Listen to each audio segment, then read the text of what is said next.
city of Jerusalem was stirring with anticipation. The air, thick with the scent of olive trees and dust from the roads, carried whispers of a man whose fame had spread across Galilee. Jesus of Nazareth, the healer, the teacher, the miracle worker, was approaching the city, and the people sensed something extraordinary was about to unfold. It was the first day of the week, a Sunday, and the city was bustling with pilgrims preparing for Passover. The streets were narrow, crowded with merchants, travelers, and locals. Yet, amid the chaos, a quiet excitement spread as word traveled that Jesus was coming. He arrived not on a grand chariot, but humbly, riding on a donkey. This was no accident. It was a deliberate fulfillment of prophecy, a symbol of peace rather than war. Crowds gathered along the route, laying down cloaks and palm branches, shouting, "Hosanna! Blessed is he who comes in the name of the Lord." Their voices echoed through the streets, a mixture of hope, expectation, and curiosity. Many had seen his miracles healing the sick, giving sight to the blind, calming storms, but others were skeptical, unsure if this man could really change anything. Jesus moved among the crowd with a quiet dignity. His gaze was steady, compassionate, aware of the growing tension around him. For a moment, the celebration seemed endless, a wave of joy sweeping through Jerusalem. Children laughed, merchants paused their trading, and even the Roman soldiers looked on, perplexed by the spectacle. Yet behind the cheers, darker forces were at work. The religious authorities, the chief priests, and the Pharisees were watching closely, uneasy. They feared what this man represented, an authority that challenged their own, a voice calling for justice and truth that could unsettle the fragile balance of power in the city. Their whispers were sharp, plotting the days ahead, but for now, their schemes were hidden beneath the veneer of public celebration. This was the moment when the prophecy of the coming Messiah intersected with human anticipation.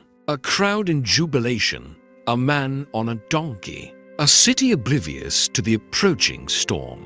The final week of Jesus had begun, and the world was about to witness a story that would echo across centuries. Shadows in the temple, Monday, the cleansing of corruption, the day after the triumphant entry. The city of Jerusalem awoke to a different tension. The celebrations of yesterday lingered in the air, but today, the atmosphere shifted. Jesus walked into the heart of the city, the temple, the center of Jewish worship and commerce. What he found there would ignite a confrontation that none would forget. The temple courts were crowded, but not with pilgrims seeking God.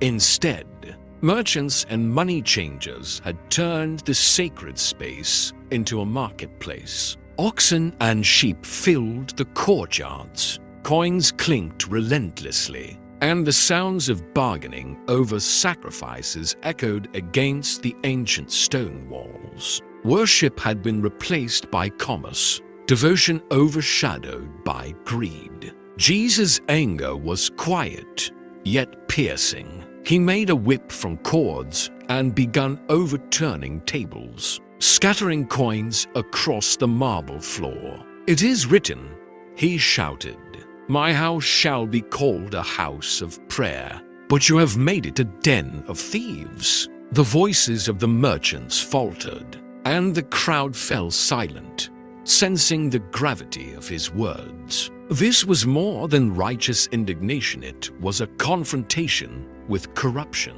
a challenge to the spiritual complacency of those in power. The chief priests and scribes watched from a distance, their faces tight with fear and frustration. Their control, their authority, was being questioned openly, and the tension in the temple became electric. They whispered among themselves, plotting, calculating, yet unable to silence this man whose presence demanded attention. The act of cleansing the temple was not just symbolic, it was prophetic. Jesus was signaling that the old ways, the superficial rituals without heart or justice, would no longer suffice. The Messiah was not coming merely to maintain tradition, he had come to renew, to challenge, and to reveal truth. Outside, the crowds murmured, some in awe, some in fear. Stories of his miracles had spread, and now, his courage in confronting the temple. Authorities added a new dimension to his reputation. Jerusalem was watching, but few understood the storm that was quietly approaching. By the end of the day, the temple was emptied of its corrupt commerce, and the shadow of confrontation stretched over Jerusalem. The tension between Jesus and the powers of the city had begun to escalate, setting the stage for events that would change history forever. Secrets and schemes. Tuesday, the day of challenges. Tuesday dawned over Jerusalem with a heavy, almost electric stillness. The city was bustling with pilgrims, merchants, and Roman patrols. Yet beneath the ordinary sounds of the streets, tension simmered. Jesus, already a figure of awe after his triumphal entry and dramatic temple cleansing, moved with quiet authority. Today, the spiritual and political authorities would confront him openly, but they underestimated the depth of his insight. The chief priests, scribes, and elders of the city gathered, planning to trap him in his words. They approached with questions cloaked in civility, testing his authority. By what authority do you do these things? They asked.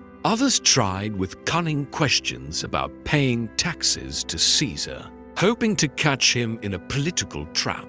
Every question was designed to confuse, to corner, and to provoke outrage. But Jesus' responses were precise, calm, and profound. His words cut through deceit like a knife through shadow, exposing the hypocrisy of those who sought to ensnare him. Render to Caesar what is Caesar's, and to God what is God's, he said, leaving the crowd in awe and the authorities frustrated. His answers were more than clever, they revealed a wisdom far beyond their understanding, a clarity that would define his mission in the days ahead. Beyond the confrontations, Jesus taught openly in parables, weaving lessons of the kingdom of God into stories about vineyards, servants, and tenants. His words stirred the hearts of the people, while simultaneously enraging those who clung to earthly power. Pilgrims and followers listened intently, their faith growing, while the religious elite plotted more aggressively. By midday, the city was a mixture of admiration, fear, and confusion. The Roman authorities, watching silently from the sidelines, sensed unrest but could not yet intervene. And Jesus, fully aware of the growing storm, walked through the temple and streets with deliberate purpose, each step carrying him closer to the inevitable confrontation. Tuesday ended with the city buzzing in whispers, rumors of miracles, boldness, and prophetic warnings. Jesus had made it clear he was not merely a teacher or healer. He was the fulfillment of prophecy, a challenger to injustice, and the center of a story that would shake Jerusalem to its core. The seeds of conflict had been sown, and the final week of his earthly ministry was Accelerating toward its climactic days, the whispered warnings, Tuesday afternoon, questioning authority. As the sun climbed higher over Jerusalem, the city seemed alive with the tension of anticipation. Tuesday afternoon brought not just crowds and conversations, but a growing undercurrent of danger. Jesus, moving through the temple courts, became the center of an invisible storm. His presence challenged authority, unsettled tradition, and drew the eyes of every observer, both friend and foe. The religious leaders were relentless. They approached him under the guise of respectful inquiry, but their questions were traps. "Teacher, which is the greatest commandment?" they asked, attempting to divert attention from his growing influence. Jesus' reply was simple, yet revolutionary. "Love the Lord your God with all your heart, all your soul, and all your mind, and love your neighbor as yourself." His answer cut through the complexity of legalism and exposed the emptiness of ritual without compassion. It wasn't just words. Jesus' presence acted like a mirror, reflecting the true motives of everyone around him. The Pharisees and scribes could no longer hide their envy and fear. Their whispered warnings to one another carried the weight of growing desperation. They realized that this man was not just a threat to their authority. He was a threat to the very structure of power in Jerusalem. Meanwhile, the people were captivated. Pilgrims paused their steps. Merchants stopped haggling. And even children and outsiders sensed something extraordinary. Jesus' authority was magnetic, yet unlike any king they had ever known. It was not rooted in force or intimidation, but in truth, wisdom, and undeniable presence. By late afternoon, the confrontation escalated. The leaders tried subtle provocations about loyalty, taxes, and law, but Jesus responded with clarity and foresight, leaving them unable to entrap him. Every answer revealed his knowledge of the human heart and divine purpose. Crowds began to murmur, aware that they were witnessing more than debate. They were witnessing prophecy unfolding before their eyes. As the sun dipped lower, casting long shadows across the temple courtyards, the city felt the weight of approaching judgment and revelation. The seeds of plot and betrayal had deepened. The forces that would soon arrest, condemn, and crucify him were gathering strength. Yet for now, Jesus continued his work teaching, confronting hypocrisy and preparing hearts for what was coming. Tuesday afternoon closed with Jerusalem holding its breath. The calm of obedience and worship was now laced with tension, anticipation, and the whispered warnings of those who feared the truth that had come among them. The shadow of betrayal. Tuesday evening, quiet conspiracy. As evening descended over Jerusalem, the city's vibrant energy gave way to whispers and plotting. The sun's golden light faded behind the temple's stone walls, and a different kind of activity began, not of the crowds, but of the powerful few. Behind closed doors, the chief priests, scribes, and elders convened, their faces tight with anxiety and determination. Jesus had exposed them, challenged their authority, and stirred the people in ways they could no longer ignore. The air was thick with secrecy. Discussions were hushed but urgent. "We must act quickly," one priest murmured, "before his influence spreads further. The crowd may follow him blindly, and the Romans may see this as unrest. We cannot allow it." Their fear was palpable, their strategies ruthless. The question was no longer whether to confront Jesus, it was how to ensure his elimination without sparking chaos. Meanwhile, among his closest followers, a subtle unease began to settle. Judas Iscariot, one of the 12, moved quietly through the shadows of the city, his mind turning over possibilities, promises, and personal gain. Something in the evening's air seemed to awaken in him a decision that would forever change the trajectory of history. Jesus, ever aware, continued his teaching, his presence calm yet deliberate, unshaken by schemes or threats. Outside, the streets of Jerusalem still hummed with life. Pilgrims returning from the temple discussed his teachings, sharing stories of miracles and the courage he had displayed that morning. The ordinary citizens could feel the tension, sensing the collision of forces just beneath the surface. Yet for most, it was incomprehensible this man of peace was at the center of growing danger. In this quiet tension, a pattern emerged, a battle not of swords, but of hearts, intentions, and choices. The powers of the city were aligning against him, their plans dark and calculated.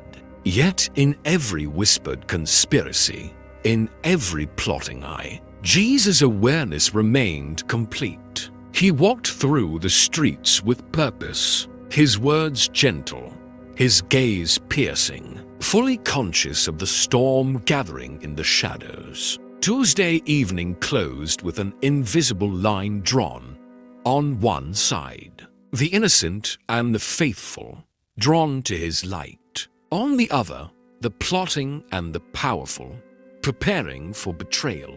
The countdown to the most pivotal events of human history had begun, and the shadow of betrayal hung heavy over the city, silent yet unmistakable. The lesson of the lost, Wednesday, parables and prophecies. Wednesday morning in Jerusalem broke with a golden light, but the city was far from peaceful. The shadow of Tuesday's confrontations lingered over the streets and temple courts. Jesus, fully aware of the tension around him, moved deliberately, teaching, guiding, and preparing his followers for the days that lay ahead. This was a day of revelation, a day to illuminate hearts through stories that carried the weight of eternity. The temple courts were alive with curious listeners. Merchants had resumed their trade, but eyes often strayed toward the teacher whose presence had shaken the foundations of authority. Jesus spoke in parables, weaving lessons into simple yet profound stories. The parable of the tenants, the lost sheep, and the lost coin were not just stories, they were warnings, invitations, and revelations. He spoke of accountability, love, and God's pursuit of the lost, each word measured, each phrase carrying a dual weight, comfort for the faithful, challenge for the proud. As he taught, the chief priests and Pharisees lurked nearby, listening intently, frustrated by their inability to entrap him. Every parable was a mirror, reflecting their hypocrisy, a quiet accusation they could neither ignore nor confront openly. They whispered among themselves, plotting, their anger rising as the crowd's admiration for Jesus grew. Among his disciples, a mix of awe and confusion filled the air. Peter, James, John each grappled with the layered meanings of his teachings. Jesus spoke not only to the masses but to them, planting seeds of understanding, preparing them for the inevitable trials, betrayals, and the unimaginable moments that awaited. By afternoon, whispers of prophecy filled the streets. Jesus spoke of the destruction of the temple, of the coming judgment, and of his ultimate sacrifice. These warnings were subtle yet unmistakable, piercing the hearts of those willing to listen. While sowing unease among those committed to earthly power, his words were calm, deliberate, and filled with authority that could not be challenged by force or fear. As Wednesday evening approached, the city felt the tension of inevitability. Jesus had illuminated the hearts of the faithful, confronted the hypocrisy of the powerful, and revealed the path that would soon lead to his arrest and crucifixion. The stage was set for betrayal, trial, and the final hours that would change the course of history. The calm of parables and prophecy hid the storm gathering in Jerusalem, a storm that only Jesus fully understood.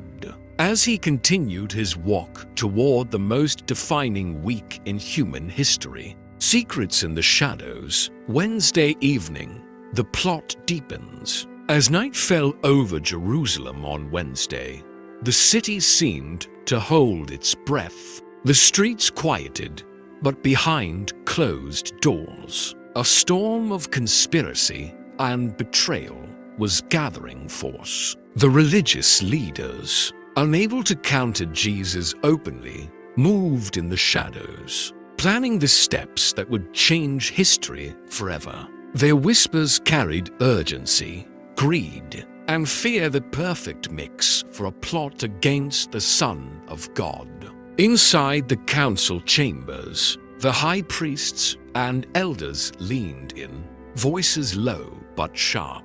"He cannot continue to influence the people like this," one hissed. "If we wait, the Romans will see unrest, and we will lose our power. We must act, and we must act swiftly."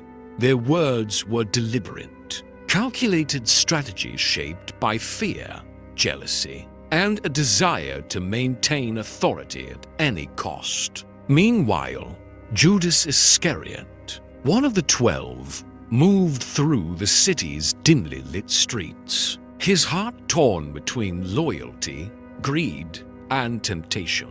He was already thinking ahead, weighing the promise of silver against the gravity of betrayal. The shadows of Jerusalem seemed to guide him, whispering of opportunity and consequences alike. This night, quiet yet pregnant with inevitability, marked the first step in a chain of events that would lead to the ultimate act of treachery. Jesus, aware of every undercurrent, returned to his place of prayer and reflection.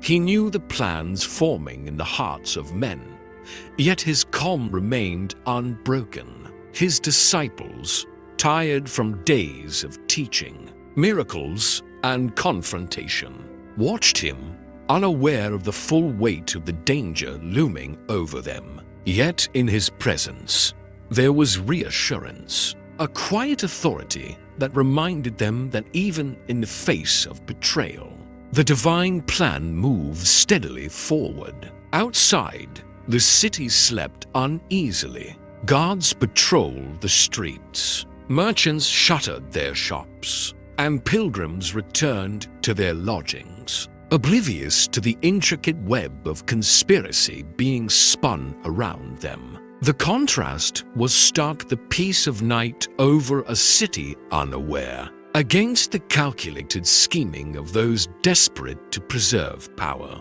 Wednesday night closed with darkness over Jerusalem, but not the kind that merely blankets a city. This was a darkness of the heart, of fear and ambition, of betrayal quietly taking shape. And while men schemed, Jesus prepared, fully aware that the coming days would demand every ounce of courage, wisdom, and divine purpose he possessed. The stage was set, and the final week of his earthly mission was accelerating toward its most dramatic moments. The Last Supper looms, Thursday morning, preparing for sacrifice. Thursday morning broke over Jerusalem with a quiet intensity, as if the city itself sensed the weight of what was coming. Jesus and his disciples moved with purpose, leaving behind the streets buzzing with pilgrims and merchants. Today was no ordinary day. It was a day that would forever mark the turning point of history, the preparation for what we now call the Last Supper. The city was crowded, the air filled with the sounds of footsteps, chatter, and distant animal calls. Yet Jesus and his disciples found their way to a secluded upper room, away from the eyes of the masses and the plotting of the chief priests. Here, he would teach, serve, and reveal truths that would resonate through centuries. Every movement, every word carried significance. In this quiet room, Jesus broke bread and poured wine, speaking in symbols that his disciples would only fully understand later. The bread represented his body to be broken, the wine, his blood, to be shed for the forgiveness of sins. His words were both gentle and grave, filled with the weight of impending sacrifice. "Do this in remembrance of me," he instructed, planting a practice that would become central to the faith of billions. Even as he spoke, the shadow of betrayal loomed. Judas, seated among them, felt the conflict within. Jesus knew. His gaze, calm yet penetrating, reached into the hearts of all present, revealing truths that no one else could perceive. The tension was subtle, but undeniable. The ordinary act of sharing a meal had become the stage for revelation, prophecy, and the first acknowledgement of impending treachery. Beyond the walls of the upper room, the city remained unaware of the monumental events unfolding in a single quiet space. The Roman authorities, preoccupied with maintaining order during Passover, could not see the drama shaping the course of history. The disciples, though honored by Jesus' attention, could not yet comprehend the gravity of the coming hours. Thursday morning closed with a mixture of intimacy, solemnity, and foreboding. Jesus had prepared his followers for the ritual of communion, unveiled the reality of his impending sacrifice, and subtly highlighted the betrayal that would soon unfold. Every detail mattered, every gesture, word, and glance carried divine significance. The stage for the evening was set. The Last Supper awaited, a moment that would forever intertwine faith, loyalty, and betrayal. And as Jerusalem moved obliviously beneath the midday sun, the world edged closer to witnessing the greatest act of courage and love ever recorded. Shadows at the table.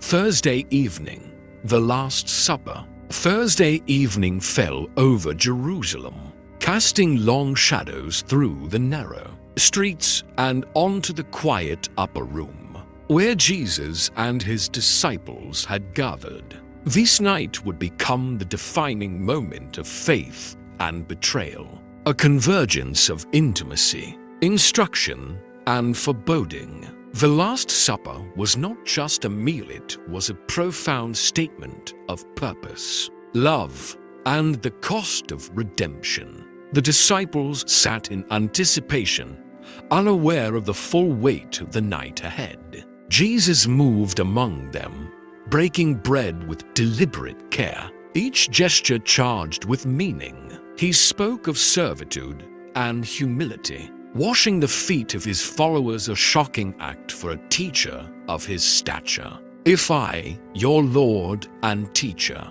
have washed your feet, you also ought to wash one another's feet," he said, demonstrating that leadership was not power, but selfless love. The atmosphere, though calm, carried an undercurrent of tension. Jesus spoke of betrayal, hinting that one among them would turn against him. The words sank into the room like a stone in water, rippling fear, confusion, and sorrow across his disciples' faces. None could fathom how such closeness could be broken by treachery. Judas Iscariot, seated silently, felt the weight of his decision pressing heavily upon him.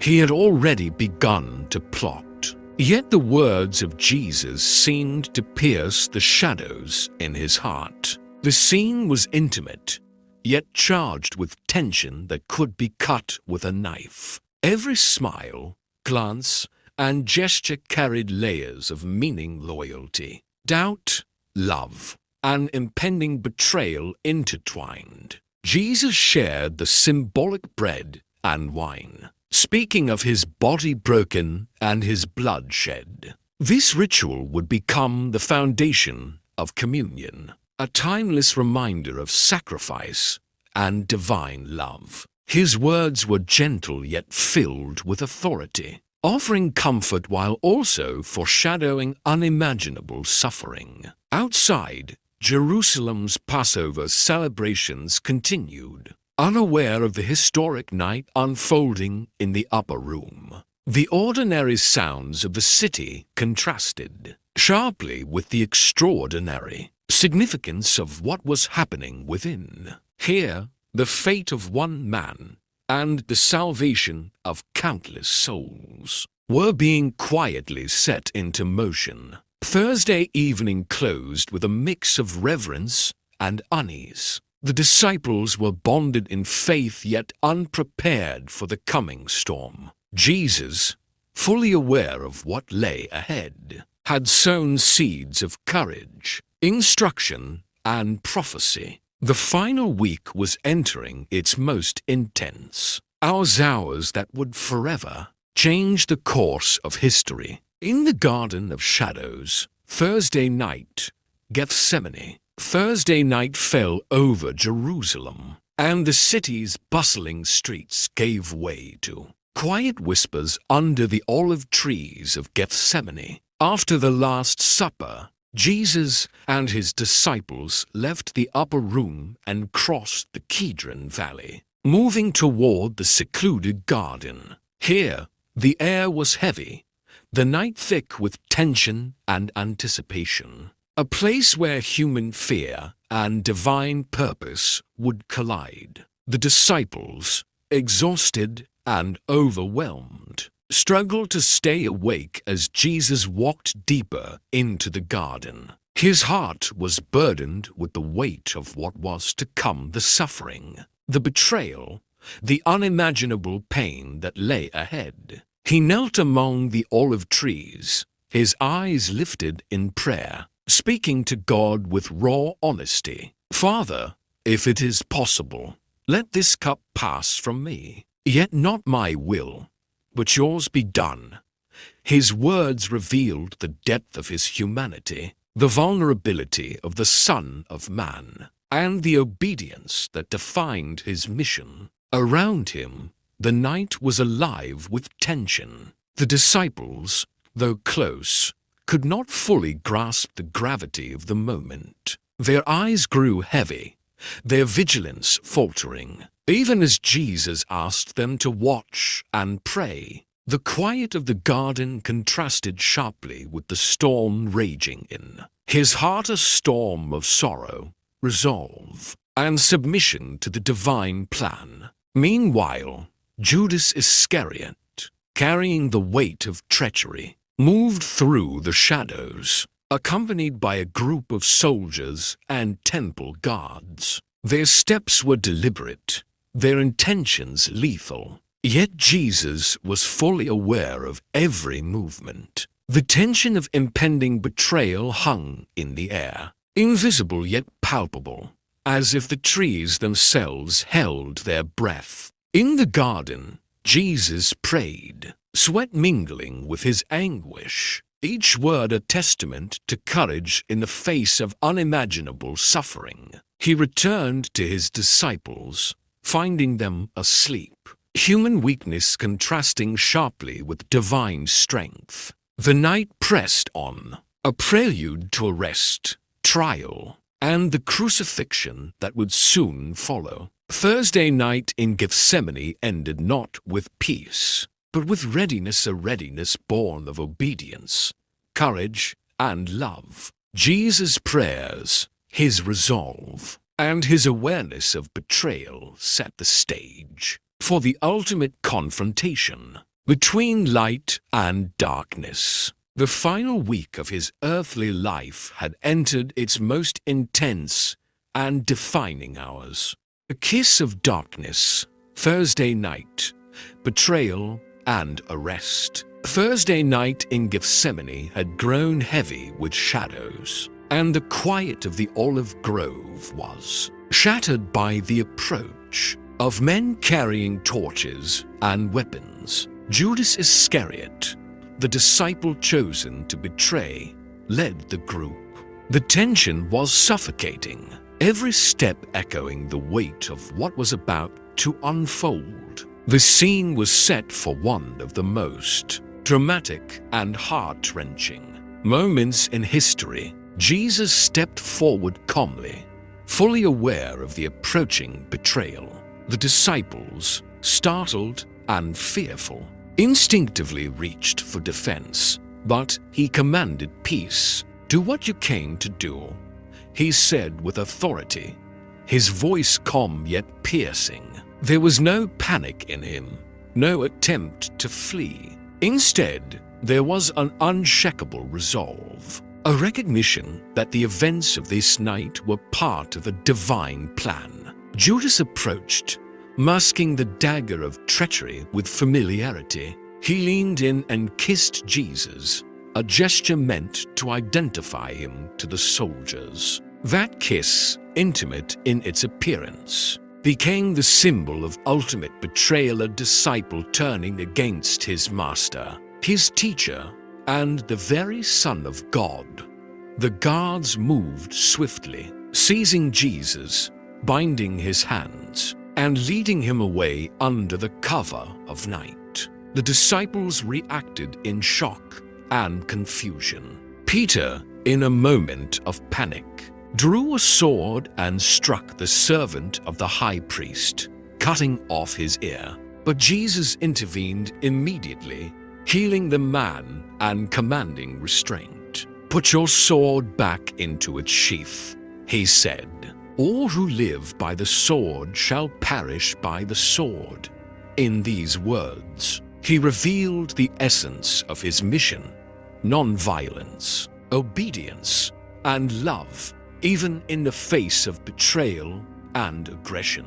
As they moved toward the city, the olive trees of Gethsemane seemed to bear witness to the unfolding tragedy. Jesus, resolute and calm, walked with the weight of the world upon him, aware of the suffering and injustice that lay ahead. The night was filled with a mixture of fear, sorrow, and all the disciples struggling to comprehend. The soldiers oblivious to the spiritual magnitude of the moment, and Judas sinking deeper into guilt and ambition. Thursday night ended with Jesus in the hands of the authorities, the betrayal complete, and the final week of his earthly life entering its darkest hours. The stage was set for trial, condemnation, and the ultimate sacrifice, marking a turning point that would echo through the centuries. The trial begins Friday early morning before the Sanhedrin. As Friday dawned over Jerusalem, the city's streets were stirring with pilgrims and merchants preparing for the Passover feast. But behind closed doors, in the shadowed chambers of the Sanhedrin, an event of monumental significance was about to unfold. Jesus, arrested and bound, was brought before the council of Jewish authorities, chief priests, elders, and scribes, all determined to find a reason to condemn him. The atmosphere was tense, charged with fear, accusation, and hostility. The religious leaders sought witnesses who could testify against him, but their efforts faltered. The testimonies were contradictory, weak, and unreliable. Jesus stood silently at the center of the accusations, his calm and composure unsettling. Those who hoped to trap him, every attempt to find fault only highlighted his authority and the righteousness of his cause. Finally, the high priest confronted him directly. "Are you the Messiah, the Son of God?" he demanded, his voice sharp, echoing through the chamber. Jesus' reply was measured, deliberate, and unmistakable. "You have said it. Nevertheless, I tell you, from now on you will see the Son of Man seated at the right hand of power and coming on the clouds of heaven." The council reacted with outrage. Their disbelief and fear erupted into cries of blasphemy. They could not comprehend the divine authority in his words. The room was a whirlwind of accusation, anger, and confusion. Jesus' composure stood in stark contrast to the chaotic and desperate plotting around him. The Sanhedrin, convinced of his guilt, voted unanimously to condemn him.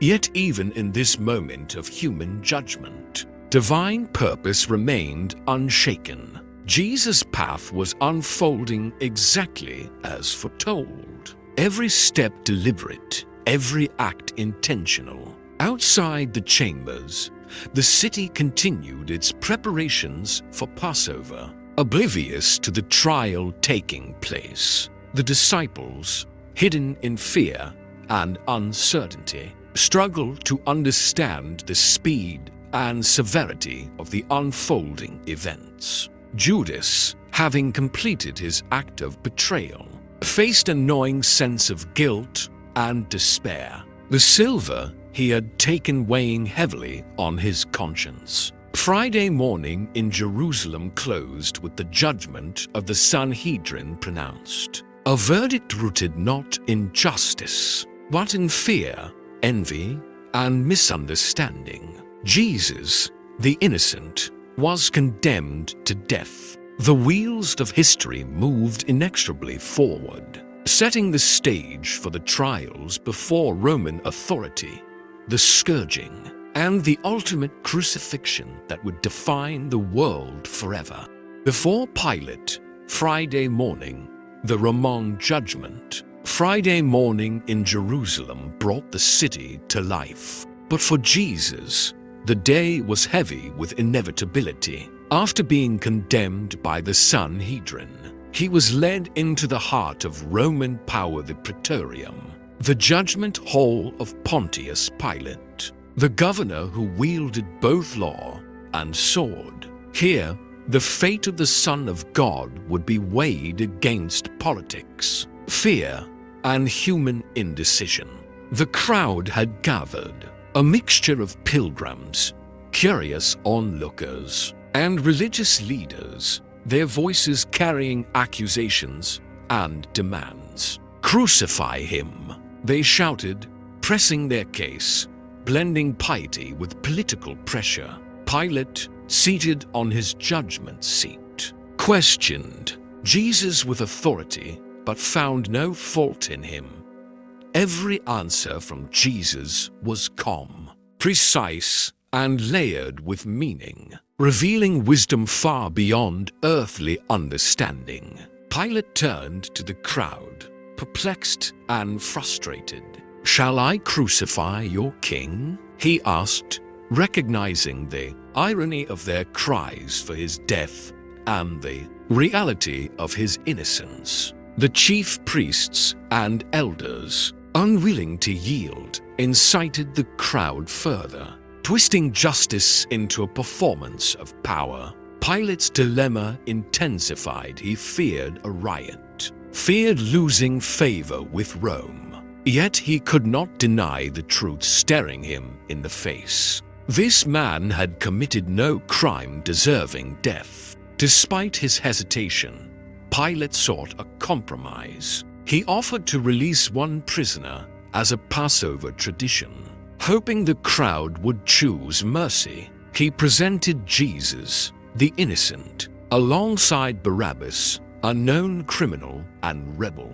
The crowd's voice is roared, manipulated and inflamed by the religious authorities. They chose Barabbas. Pilate, bowing to pressure, reluctantly agreed, washing his hands in a symbolic act of surrender to the will of the people, and declaring himself innocent of this man's blood. Jesus, bound and resolute, was led from the praetorium.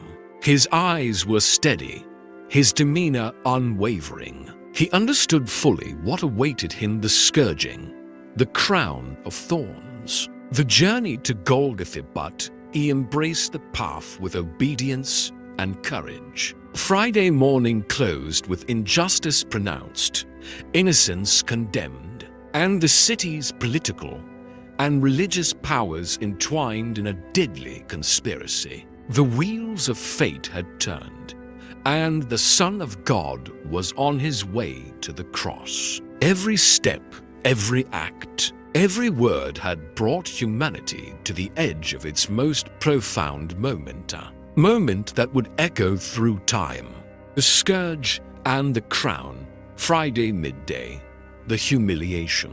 Friday midday in Jerusalem brought an eerie stillness over the city. While pilgrims roamed the streets preparing for Passover, Jesus stood at the mercy of Roman soldiers, facing a punishment designed to break the body and humiliate the spirit. The scourging was brutal whips with embedded pieces of bone and metal tore flesh. The sound of strikes echoing in the courtyard like relentless judgment. Yet through it all, Jesus remained silent, enduring pain that no human could fully comprehend. The soldiers, trained in cruelty, mocked him with a crown of thorns pressed onto his brow. Each thorn pierced his scalp, drawing blood that mingled with sweat. They draped a purple robe across his shoulders, taunting him as King of the Jews,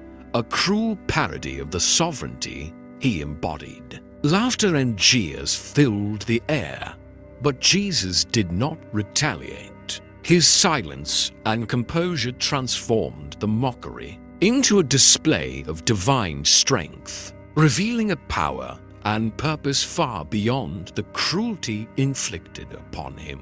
Pilate, observing the scene, struggled with his decision. He had found no fault in Jesus, yet the crowd demanded crucifixion. Political expediency overshadowed justice. Barabbas had been freed, and now the innocent stood humiliated, a spectacle of suffering for all to see. The stage was being set not just for execution, but for the ultimate statement of obedience, sacrifice, and love. Meanwhile, the disciples and followers of Jesus were scattered in fear. Some wept quietly, unable to reconcile the man they had followed with the suffering he endured. Others could not even comprehend the necessity of this path. Yet, every strike, every humiliation, was a step toward fulfilling prophecy, a step that would resonate throughout history as the ultimate act of redemption. The midday sun bore down on Jerusalem, intensifying the agony, highlighting the stark contrast between human cruelty and divine endurance. Each moment pressed Jesus closer to Golgotha, to the cross, and to the ultimate confrontation with death itself. Friday midday ended with a haunting image: a man beaten, crowned with thorns, yet unbroken in spirit. The humiliation was complete, but so was his resolve. Jesus' journey to the cross had begun for a journey that would challenge the very understanding of justice, mercy, and sacrifice, leaving an indelible mark on humanity. The Way of Suffering, Friday afternoon. The journey to Golgotha. Friday afternoon in Jerusalem carried a tense, almost oppressive heat as Jesus began his final journey to Golgotha, the place of the skull. Bound and weakened from scourging, he carried the wooden cross on his shoulders, a symbol of unimaginable burden and the weight of humanity's sins. The streets were crowded, yet a strange silence seemed to follow him, as though the city itself sensed the gravity of each step.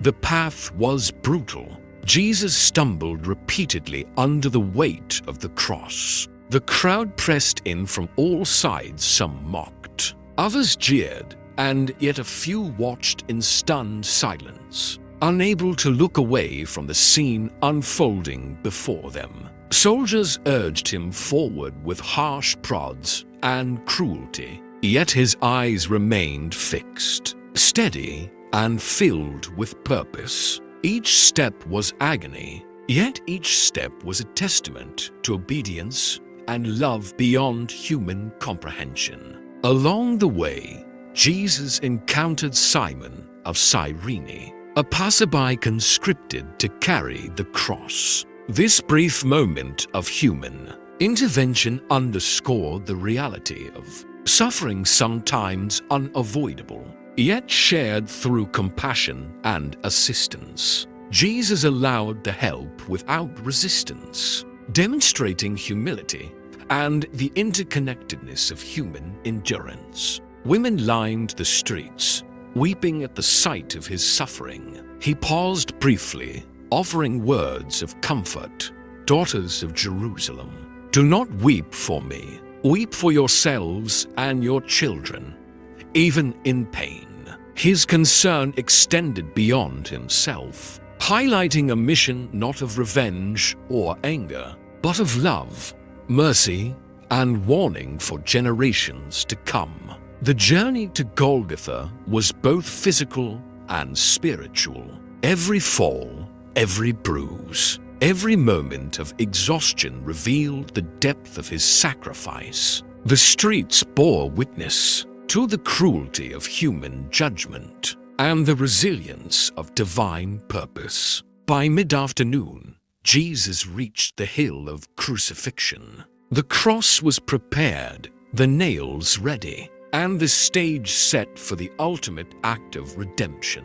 The city seemed to pause, as if holding its breath, awaiting what would become the defining moment of history, the crucifixion of the Son of God. Friday afternoon ended with Jesus standing at the threshold of Golgotha, exhausted yet resolute. The path of suffering had brought him to the place of ultimate sacrifice, a moment that would forever redefine courage, love, and the meaning of salvation. The cross is raised, Friday late afternoon. The crucifixion, Friday late afternoon, cast long shadows over Golgotha, the place of the skull. The air was heavy with dust, heat, and tension as Jesus was laid upon the wooden cross. The soldiers moved with grim efficiency, nailing his hands and feet, each strike punctuated by cries of pain and the sound of hammer on wood. The crowd watched, some with cruelty, others with fear and sorrow, but all witnessed history in the making. Jesus hung upon the cross, fully aware of the weight of humanity's sins upon his shoulders. Above him, a sign was posted, "Jesus of Nazareth, King of the Jews," a mocking statement by the authorities, yet prophetic in its truth. His body, battered and exhausted, bore the marks of prior scourging, the crown of thorns pressing into his brow, his blood mingling with sweat in a testament to endurance and divine purpose. The people's reactions were a stark contrast. Soldiers gambled for his garments, indifferent to the suffering before them. Religious leaders mocked him, challenging him to save himself if he truly was the Messiah. And yet, even in agony, Jesus spoke words of compassion. "Father, forgive them, for they know not what they do." His voice, weak but resolute, transformed the cruelty around him into a display of mercy and love that would echo through eternity. 2 others were crucified alongside him, criminals by human standards. Yet Jesus' focus extended beyond himself. One of them, humbled by the reality of his own guilt, recognized Jesus' innocence and pleaded for remembrance in his kingdom. Even here, amidst suffering and humiliation, the divine mission unfolded a promise of salvation, grace, and hope. As the sun began to dip toward the horizon, darkness crept across Jerusalem. The sky dimmed unnaturally, a symbol of cosmic significance, of creation itself mourning the weight of sin and sacrifice. Jesus' suffering was reaching its climax, each breath a testament to endurance, each word a revelation of divine love, and each moment a fulfillment of prophecy. Friday late afternoon ended with Jesus suspended on the cross, surrounded by mockery, sorrow, and awe. The physical pain was immense, yet his purpose remained unbroken. Golgotha became more than a hill. It became the center of history, the intersection of human cruelty and divine redemption, and the stage for the most profound act of love ever witnessed. Words of redemption, Friday evening, 7 last sayings. Friday evening at Golgotha was heavy with grief, shadow, and the weight of eternity. Jesus, suspended on the cross, faced the final hours of his earthly life. Though his body was broken and his strength nearly spent, his words continued to echo with power, compassion, and divine purpose, the 7 last sayings that would forever define love, forgiveness, and hope. "Father, forgive them, for they know not what they do." Even as nails pierced flesh and mockery surrounded him, Jesus spoke mercy for those who condemned him.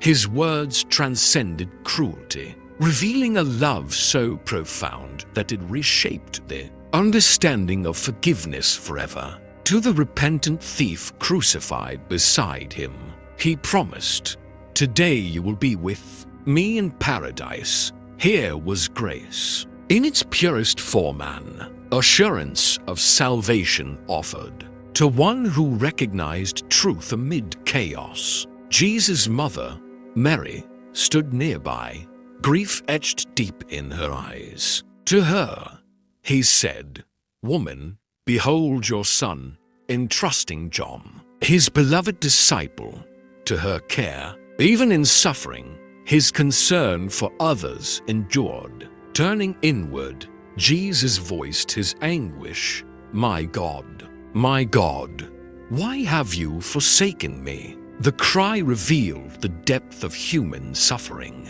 the weight of bearing the sins of the world, and the profound reality of separation experienced in his sacrifice. He then reflected on humanity's need. "I thirst," acknowledging the physical agony, yet also fulfilling prophecy and symbolizing the longing of the soul for salvation. With consummate purpose, he declared, "It is finished." The work for which he had come, the fulfillment of law, prophecy, and redemption, was complete. Every step, every trial, every moment of suffering had led to this victorious declaration. Finally, Jesus entrusted his spirit to the Father. "Father, into your hands I commit my spirit." With those words, the connection between divine purpose and human experience became undeniable. and the moment of ultimate surrender and triumph arrived. Friday evening ended with silence over Golgotha, yet the impact of his words resounded across heaven and earth. Jesus, broken in body but triumphant in spirit, had offered the ultimate lesson in love, forgiveness, and redemption. The final week had reached its climax, and the world would never be the same. The darkness falls. Friday late afternoon, the death of Jesus. Friday late afternoon at Golgotha descended into profound darkness. From noon until 3, the sky itself seemed to mourn, casting an eerie shadow over the city. The air was thick with tension, sorrow, and the weight of humanity's sins as Jesus hung upon the cross, his body broken, his spirit bearing the culmination of his mission. Around him, the scene was grim. Soldiers guarded the hill, Roman authority enforcing death with cold efficiency. The crowd, a mix of mockers and mourners, watched intently, some moved by fear, others by awe. The cries, the weeping, and the taunts formed a chorus of human emotion. Yet above it all, Jesus remained steadfast, fully aware of the divine purpose being fulfilled. In his final moments, Jesus cried out, giving voice to the agony of both body and spirit. "It is finished." The statement reverberated through the hill, a declaration that the work of salvation, the fulfillment of prophecy, the redemption of humanity was complete. Each word carried weight far beyond Golgotha, resonating through time as a message of hope, love, and reconciliation. With a final breath, Jesus surrendered his spirit. The earth shook, the sky darkened further, and the veil of the temple was torn from top to bottom, a symbol of the barrier between God and humanity removed forever. Even creation itself bore witness to the significance of this moment. Mary, his mother, and a few devoted followers stood in silent grief, their hearts heavy yet illuminated by the understanding of what had been accomplished. The repentant thief, the centurion, and others present recognized the profound truth they had witnessed: not merely the death of a man, but the triumph of divine love and the ultimate act of obedience. Friday late afternoon ended with stillness, the echoes of suffering giving way to awe and revelation. Jesus' death marked the climax of his earthly ministry, yet it was also the beginning of a promise that would transcend time: the hope of resurrection, forgiveness, and eternal life. Golgotha, once a hill of pain, became the center of history, where love triumphed over sin and humanity witnessed the ultimate sacrifice. The tomb and the silence. Friday evening, burial and vigil. Friday evening in Jerusalem brought a heavy, solemn quiet over the city. The chaos of the crucifixion had passed, leaving a profound stillness in its wake. Jesus' body, now lifeless, was taken down from the cross by Joseph of Arimathea, a man of courage and conviction, who claimed him with care and respect. Nicodemus assisted, bringing spices and linens, ensuring that even in death, the dignity of the Messiah was preserved. The journey to the tomb was brief but weighty, each step marking the transition from public suffering to private preparation. The tomb, carved into the rock and sealed with a large stone, became the temporary resting place of the one who had carried the weight of the world. The air was thick with sorrow as Mary Magdalene, Mary the mother of Jesus, and other devoted followers witnessed the burial, their grief raw, yet interlaced with a growing awareness that the story was far from over. Roman guards were stationed outside the tomb, a precautionary measure imposed by the authorities. The fear of his followers, the whispers of prophecy, and the uncertainty of the moment created an atmosphere of tension and expectation. The stone was rolled into place, the entrance sealed, and the silence of death descended. Yet this silence was unlike any other. It was heavy with anticipation, pregnant with the promise of what was to come. The city moved on, merchants closed shops, pilgrims retreated to their lodgings, and the Sabbath approached. But within the garden tomb, a monumental event had taken place. The Messiah lay in the darkness. The fulfillment of prophecy paused. Yet the story of redemption had only just reached its midpoint. Friday evening closed with a sense of paradox, sorrow interwoven with hope, despair shadowed by promise. The disciples mourned, the city remained unaware, and the world seemed unchanged. But the silence of the tomb was deceptive. Behind the stone, behind the darkness, the seeds of resurrection and eternal hope had already been sown.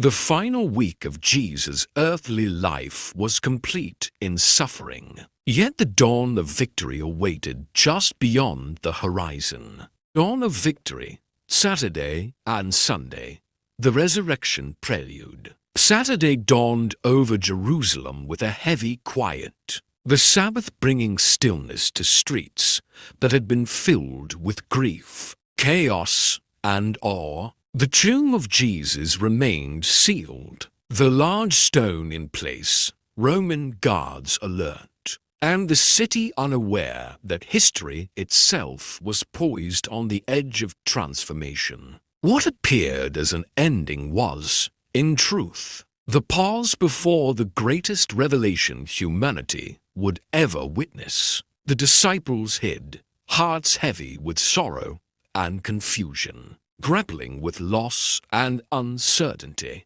Mary Magdalene and the other women, faithful and devoted, remained close to the tomb, their grief intertwined with a fragile hope. In their hearts, whispers of prophecy stirred, echoes of Jesus' words that he would rise on the third day. Yet fear, doubt, and the shadow of the cross weighed heavily upon them. As the first light of Sunday broke, the unthinkable began to unfold. The stone, once immovable, was found rolled away, the tomb empty. Angels, radiant and awe-inspiring, appeared, delivering the message that would forever alter the course of history. Jesus had risen. Death, which had seemed final and absolute, was shattered by divine power and promise. Mary Magdalene, stunned and overwhelmed, encountered the risen Jesus. Recognition, joy, and reverence flooded her soul. The disciples, initially doubtful, would soon witness the same reality. The teacher they had followed, who had carried the weight of humanity's sins to the cross, was alive. The mission, the purpose, and the prophecy were fulfilled not through defeat, but through triumph over death. The resurrection was more than an event. It was a declaration that love, obedience, and sacrifice transcended the bounds of mortality. The final week of Jesus' earthly life, from triumphal entry, confrontation, betrayal, crucifixion, to burial, culminated in the ultimate victory. The shadow of suffering gave way to the dawn of hope, and the narrative of redemption extended far beyond Jerusalem, touching hearts across generations. Sunday ended with awe, joy, and profound understanding. Jesus' resurrection was the seal of divine purpose. the assurance that love conquers sin, and the beginning of a new covenant between God and humanity. The final week, filled with suffering and sacrifice, closed not in despair, but in eternal triumph, a story that would resonate through time, inspiring faith, courage, and hope for all who believe.